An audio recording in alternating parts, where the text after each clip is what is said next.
An NHL team doesn't lose because they need more players. They lose because they don't execute the system inside of their playbooks. And in 2026, most clinics and practitioners, the same thing is happening to them. They're losing not because they need more leads, they're losing because they don't have a backend system that wins consistently. Now, over the past 3 weeks, I've been having conversations with my wife about patterns that I keep seeing inside of the businesses that I help build. And I'm not talking about beginner business owners, I'm talking about very successful clinics. These people are at 60K plus months, they're teams of 8 plus per location. We're talking multiple practitioners on staff, different levels of care, strong ad budgets. They've got the full thing going on. And as these businesses scale, one question keeps coming up. And the question they keep asking me is, how do I replicate these results across all of my people? So a great example of this is if one salesperson closes at 70%, how do I get 3 salespeople to close the same way? If one person pre-qualifies leads perfectly, can I train a VA to do it the same way?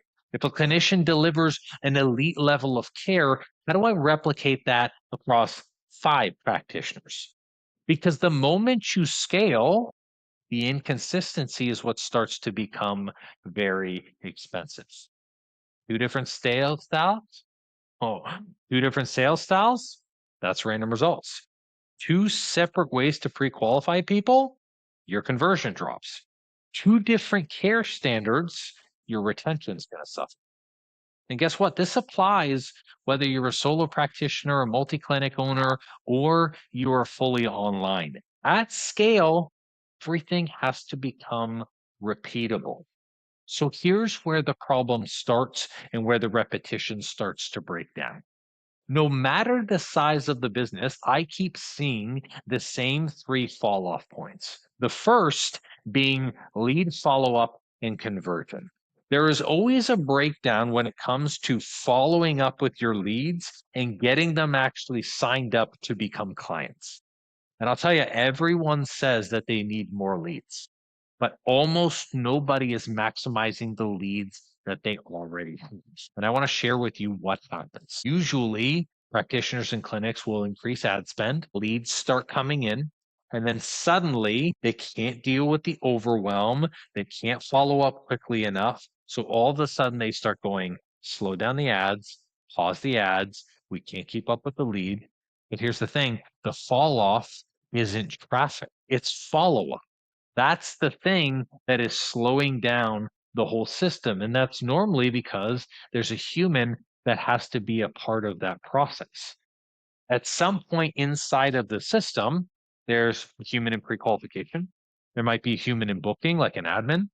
There's human in conversations, actually doing objection handling, explaining your clinic and the services, explaining the types of things, booking consultations. And when I look at that, that's where most clinics are dropping the ball.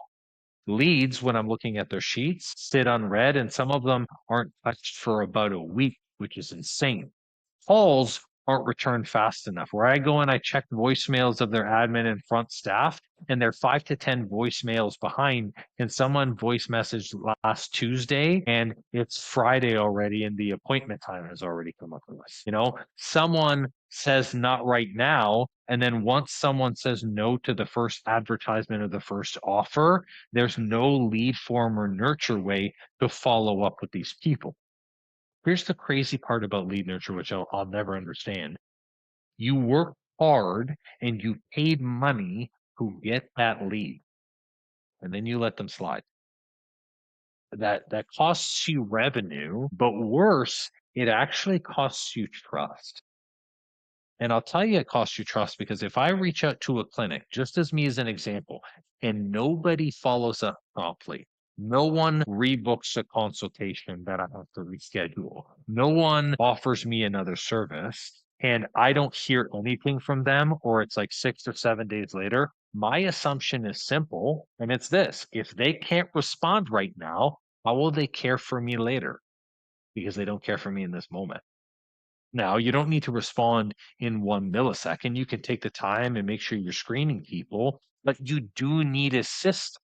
You need a way to be able to deal with lead flow effectively to make sure that there is no cap, because you can create a system where regardless of how many leads you're getting and regardless of how many people are reaching out from ads or organic, everyone can be followed up with.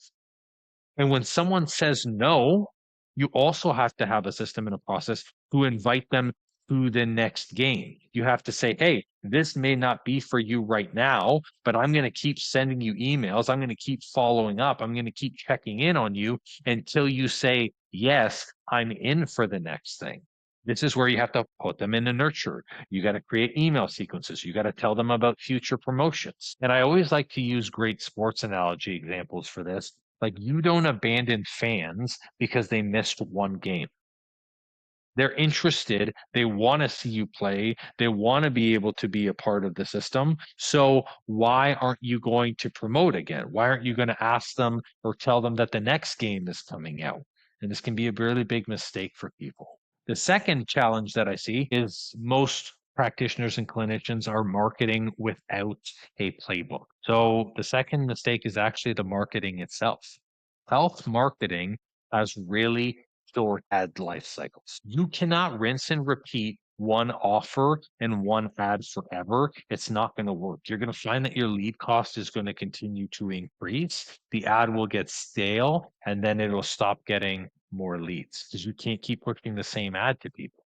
So that means when you're marketing, you're going to need new assets. You're going to have more videos, more carousels, other ads to put out. You're going to need new angles, which means you have to talk about the same offer or the same program in different ways. That means you need updated creative.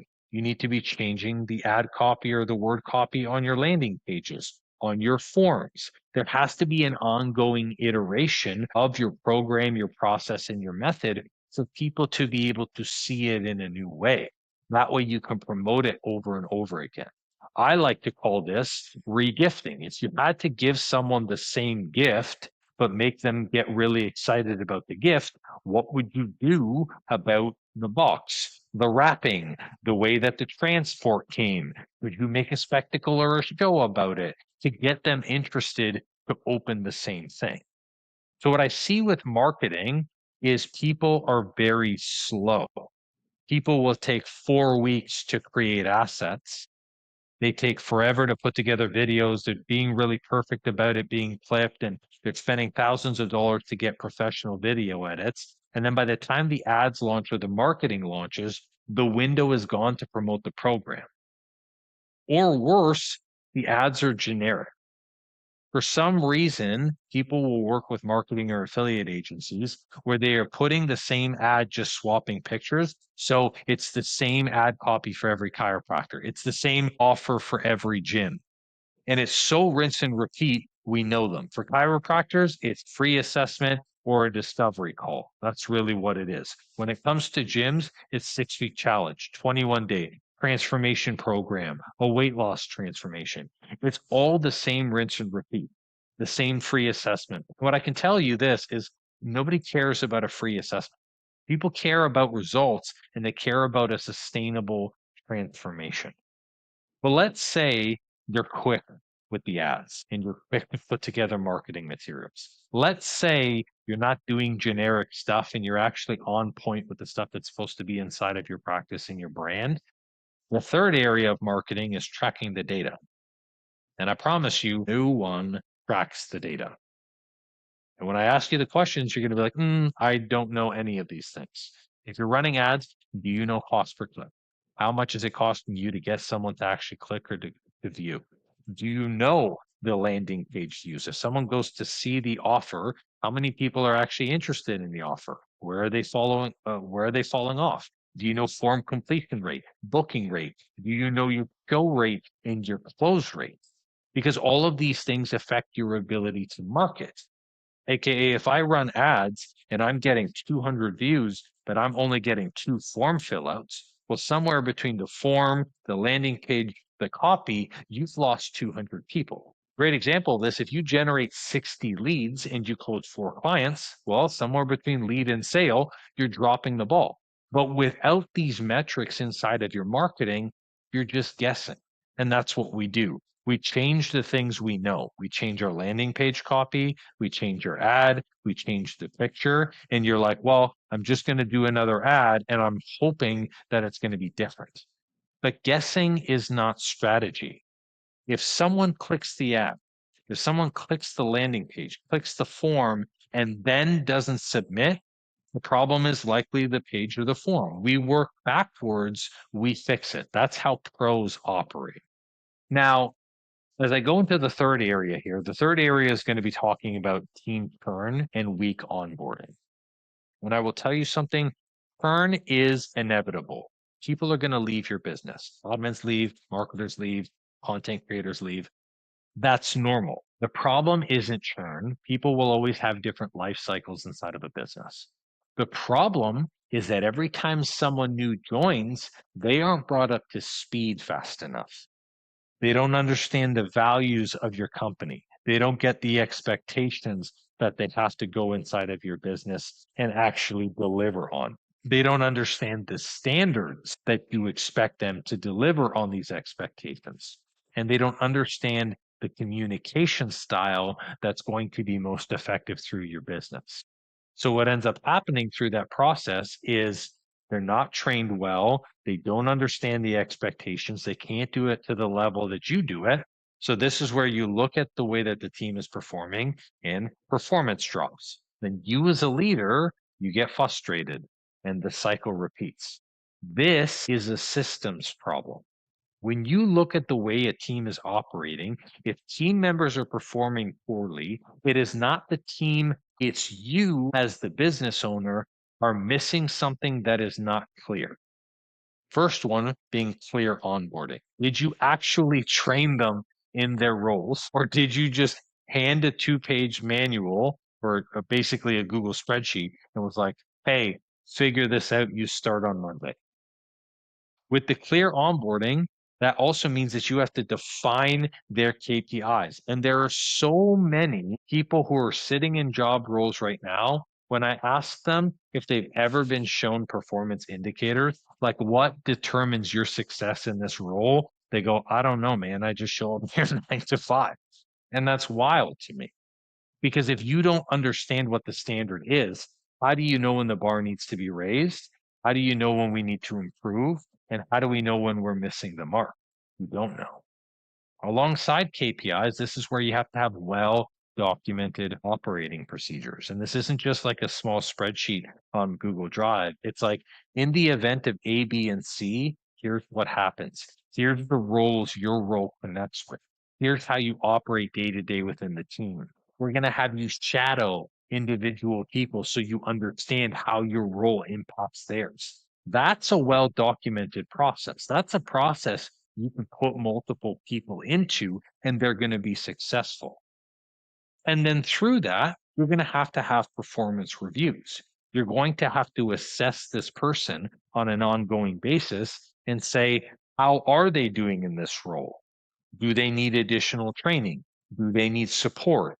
Do we need to change our SOP? Have they found something or has there been a challenge in which we never considered, in which case we can update our training process? All of these are very important to any team member or a successful team to be successful inside of your business. Otherwise, every time you hire, it's going to feel like you're starting from scratch. And again, going back to our sports example, I want you to seriously think about sports and think about the divisions that people tend to play in. The first division is basically free play. Like you're just showing up, it's willy-nilly, it's fun, there's no pressure. You can do stuff off the cuff in free play. When you've got to practice once a week and you don't really care about the outcomes or you don't care about winning number one top spot or being paid as an athlete, go free willy-nilly. Right? Now think about that next level though. The next level is house league. This is where now things start to get more serious. You start getting a more structured practice schedule. Maybe you're practicing 3 to 4 times a week. The rules around house league and even the way the sport is played tends to change. And your expectations as a player and the expectations of the team start to change because you want to make sure you're operating as a cohesive unit. That way you can get gold. Now, think professional level. When you're professional level in sports, it's completely different. They've got specialists for specific injuries, for recovery. They've got recovery coaches, game tape review, because they're always looking at strategy. That involves actual strategy sessions where they're going through and saying, how can we perform or how can we improve our playbook? Nutrition coaches, mindset coaches. And when you look towards that, every single level of league has a different goal, a different objective, and they have to play it a different way. If you're running your business in a form of free play, then all of this stuff doesn't have to be perfected because maybe it's just like you and another VA and you're comfortable making 350K a year. Cool. That's totally fine. But if you're the person who's like, no, I want to be a multi-clinic owner. I want to have a large team, 8 people, 16 people, 30 people. I want to have multiple locations. I want to bring possible online coaching. All of that requires you to play at a pro level. This is where now you have to have a playbook. Everyone on your team has to be a top performer. And in order to do that, you have to invest in strategies and systems that only they can implement. So when they are on your team, they perform the best that they ever have been. Like I don't watch a lot of like sports and stuff like that, but I think of like NHL, the National Hockey League. No person in the NHL, no player got there by accident. They didn't just stumble into the NHL. Through the entire process of practicing to become the greatest hockey player ever, they increased their structure. They increased their standards. They reviewed performance. And the same is true inside of your business. So if you want to move from solo operator or solo practitioner to a scalable clinic, this is where you have to move from player to coach. And that means you have to build the playbook. You actually have to design SOPs, processes, and systems around everything you do. Admin, sales, marketing, pre-qualification, content creation, how you actually deliver to clients, your client delivery. You have to build a playbook for all of these things. But when it comes to the playbooks, I want to break down 3 of the playbooks that you absolutely need. So let's go into number 1, the marketing playbook. When we are creating a playbook for marketing, we have to know a lot of things. What goes inside of the marketing playbook is what we promote each quarter. You need to know from a sales cycle, what are the promotions? What are the offers? When do we start promoting? Do we have content for it? When do we run out our nurture sequences? When do things like disabilities payments come down? When do people's benefits come up for renewal? When are there certain seasonal highs or seasonal lows of the year, like New Year's start, 2 weeks before summer for like a summer kick, November before Christmas where people have holiday and gut issue or holiday issues, where they have like gut issues over the holidays? You have to know exactly what, where, when you should be promoting through each quarter. Alongside that marketing playbook, you've got to know what your KPIs are. How many sales do you need? How many new members do you need recurring? How many people are okay to churn? How many leads are required from your ads? How many messages do you have to send out organically? And that means you're going to have to know what your cost per lead target is. To acquire someone and bring them in to work with you, what is that cost? Like our acquisition cost inside of C2C for one person is about $1,100. I have to spend $1,100 to get one person to join C2C. That's either $1,100 in combined with time or in combined with ad spend. It's usually a mix of both. Now, when you look at that and you go, oh, wow, that's really high. Is it if I'm signing up someone who's working with us for $2,500 to $3,500 a month? No, that's literally less than half a month spend. And that's usually what your acquisition cost is going to be for people coming into your facilities or your locations. But again, I know this. I understand the numbers. So the numbers don't scare me. I know exactly how many leads we need, 44, us to be able to build our business and work with the one-on-one practitioners the way that we want to work with them. Now, through that, inside my marketing playbook, I also need to know then the seasonal shifts. What actually affects buyers inside of your practice? Is it before December? Is it January 1? Is it September when kids go back to school? When do people's benefits kick in? Do they, in fact, get any type of coverage for your services? All of these seasonal shifts affect when someone is going to buy and how they buy. You also need inside of your marketing book what offers or what services convert the fastest. Because there are going to be times where we will need to do things and make quick changes. Like maybe the promotion that you're doing is falling dead in the water. What can you replace it with that will convert faster so your month becomes consistent?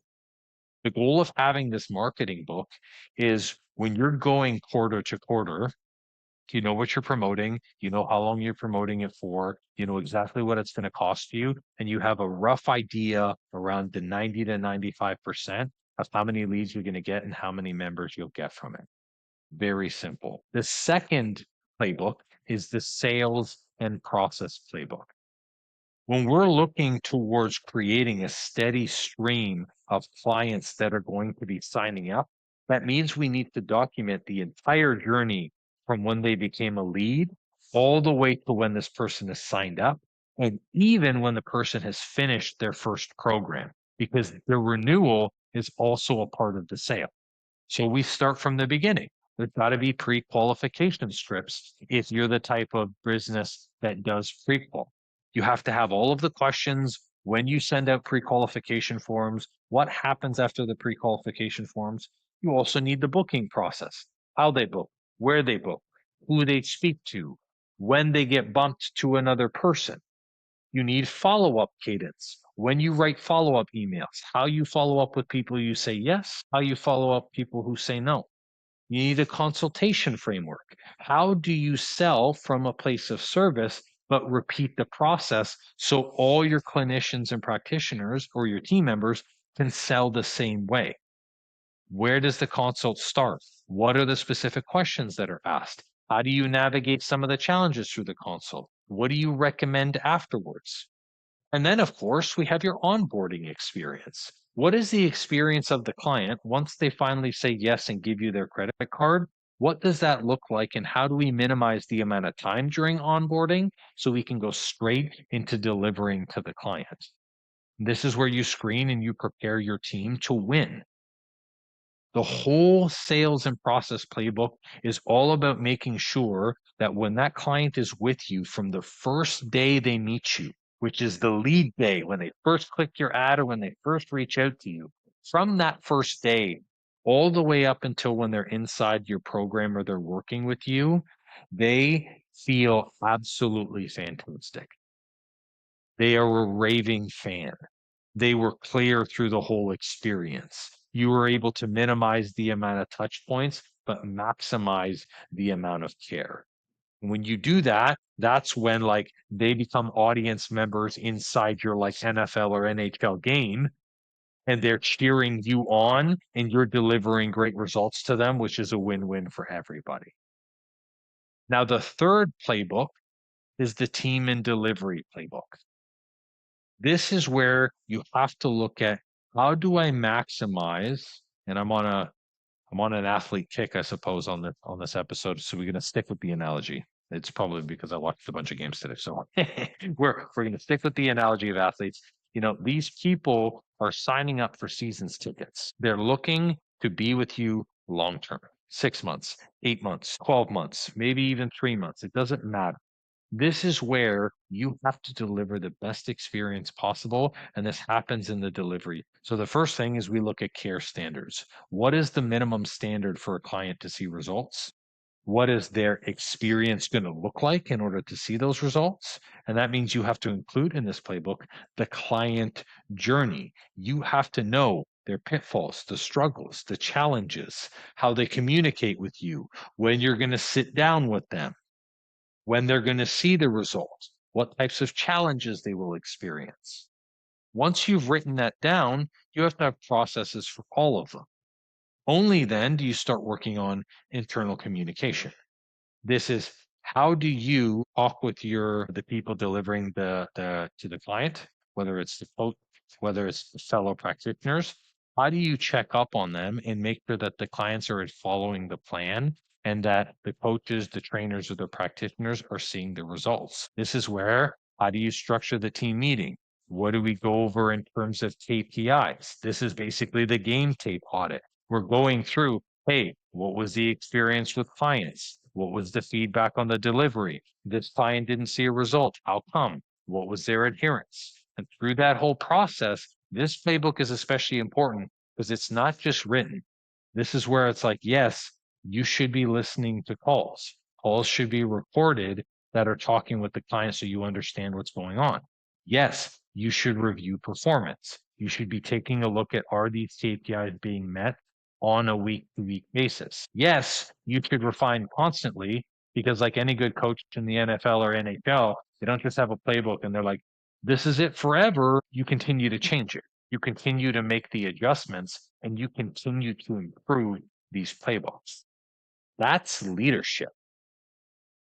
That's the way you lead inside of your business. And I mean, there is the alternative. If you didn't want to step into that level of leadership, you can just operate off the cuff for years. Maybe you can hit like 350K, 300K a year solo. That's fine. And you'll take home maybe like 115 of that because the rest will be expenses. That's okay if you want to live that life. But if you want a team, if you want predictable sales, low churn, you want to continue to grow by retaining clients, if you want scalable revenue that continues to grow month over month, you're going to need systems. Otherwise, you're going to end up hitting a ceiling. And the ceiling is going to come down to which playbook you don't have written down or you don't have refined. And I want to give you a real example of this. I want you to look at one of the clients we're working with, the training station. So 3 months in a row now, 66 new recurring members, 45 the next month, 40 this month. Predictable, low churn, growing membership base. That doesn't happen by accident. They didn't just stumble into that. It happens because there's a playbook. We crafted everything from the way that they're pre-qualifying to the way that they're speaking to the person and signing them up. Growing past a small team is not about more ads, more salespeople, more hustle. It's about repeatability. If I can craft 4 plays that guarantee that my team wins when they take the field, that's when revenue is going to become predictable. That's when retention climbs. And that's when clients become raving fans because they want to see you win, which means they win because they're getting the best results. So here's the bottom line. If you're going to ignore lead follow-up systems, marketing playbooks, team onboarding systems, if you're just going to ignore that and choose not to work on SOPs, you're going to hit a ceiling. And it's not because you aren't talented, because you built this business being a superstar practitioner. It's because you build talent without systems that can't scale. So guys, don't make these mistakes. Build the playbook or you will cap out. Thank you guys so much for watching another episode of C2C. Make sure you like and subscribe to the Coach to Coach channel as well. That's all I have to say for this episode. Coach Andrew out. We will see you on the next one. Take care.